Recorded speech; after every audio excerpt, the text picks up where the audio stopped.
Bonjour, nous sommes la chaîne Vamos para Portugal. Dans cette vidéo, nous présenterons un résumé de notre demande de visa de résidence au Portugal.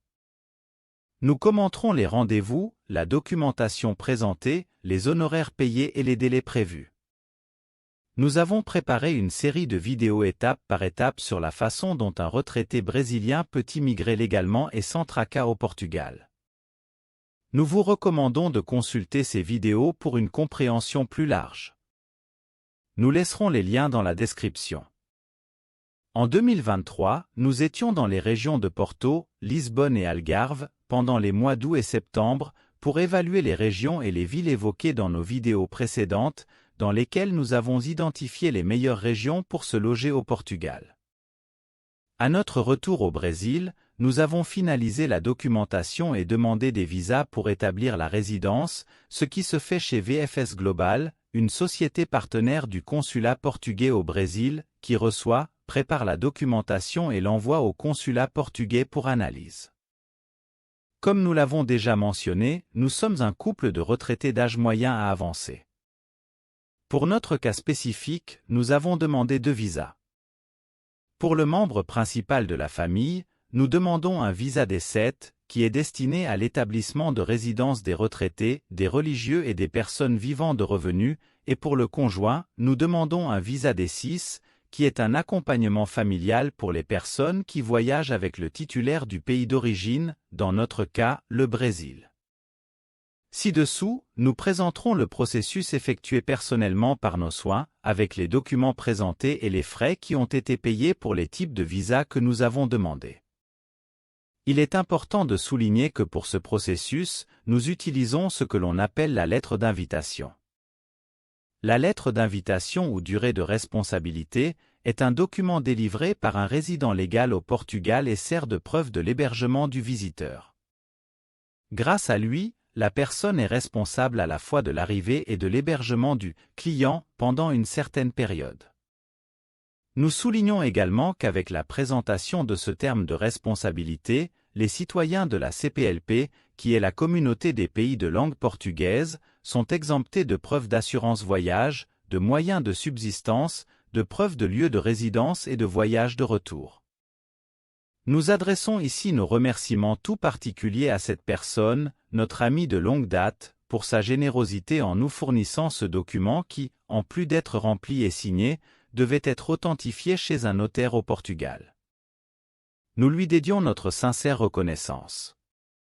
Lors de nos recherches sur l'immigration au Portugal, nous avons conclu qu'il ne serait pas nécessaire de faire appel à des prestataires de services, des consultants ou des avocats pour préparer notre processus d'immigration. Notre première étape a été de rassembler la documentation nécessaire.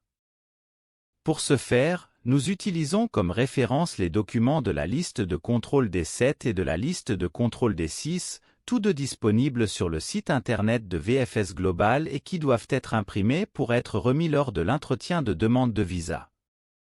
Avec tous les documents en main, nous avons programmé le service sur le site de VFS Global pour la 2e semaine d'octobre. Comme nous sommes de São Paulo, la capitale, notre service en face à face a été effectué au centre de demande de visa du Portugal, situé au 434 rue Butanta à Pinheiro, São Paulo. Il est recommandé d'arriver 30 minutes à l'avance pour s'inscrire à l'entrée, et l'entrée ne sera libérée que 15 minutes avant l'heure d'ouverture. Les documents fournis par nos soins pour le visa des 7 et des 6 étaient 2 exemplaires avec l'entête complétée de la liste de contrôle des 7 et 2 exemplaires de la liste de contrôle des 6, obtenus sur le site web de VFS Global. Dans notre cas, les formulaires de demande de visa de chaque demandeur ont été remplis directement dans le système par le préposé. 2 photos de chaque candidat, prises sur place par le préposé de VFS Global. Nous délivrons les passeports originaux valides et une copie de chacun. Copie du CEDAM, mieux connu sous le nom de PB4, de chaque demandeur, valable plus d'1 an, obtenu sur le site gov.br. Ce document, certificat de droit à l'assistance médicale, fait partie d'un accord de sécurité sociale entre le Brésil et les pays du Portugal, du Cap-Vert et de l'Italie, qui permet aux citoyens du pays d'origine d'utiliser le système de santé publique des pays de destination, en tant que citoyens locaux.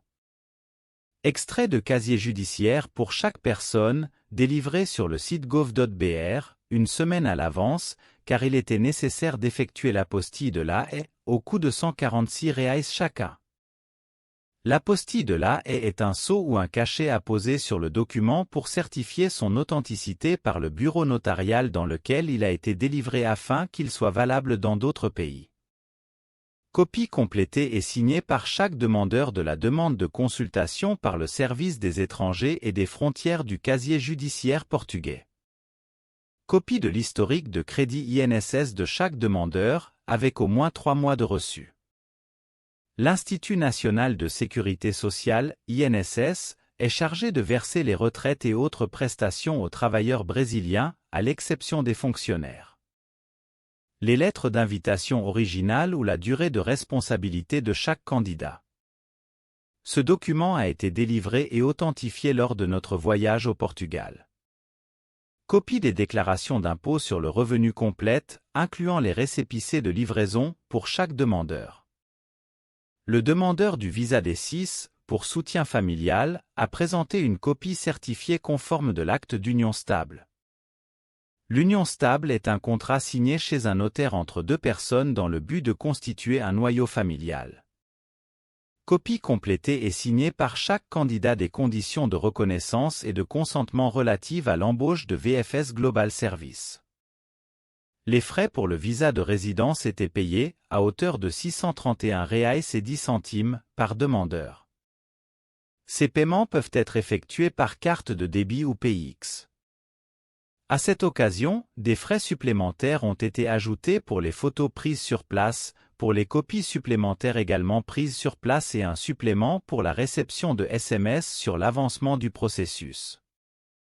Une fois la documentation livrée, nous attendons maintenant de recevoir la nouvelle de la délivrance des visas, lorsque nous nous rendrons à nouveau au bureau de VFS pour récupérer les passeports. Comme indiqué à l'époque, ce processus peut prendre jusqu'à 60 jours ouvrables. Durant cette période, nous finaliserons notre analyse de l'emplacement choisi pour notre future maison au Portugal. Nous espérons que ce récit de notre processus particulier de demande de visa auprès du VSF vous aura été utile pour vous aider à préparer votre propre processus.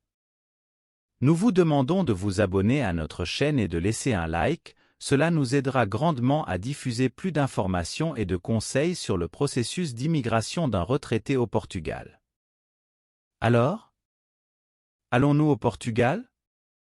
Nous y sommes déjà allés en 2023 et nous reviendrons certainement en 2024.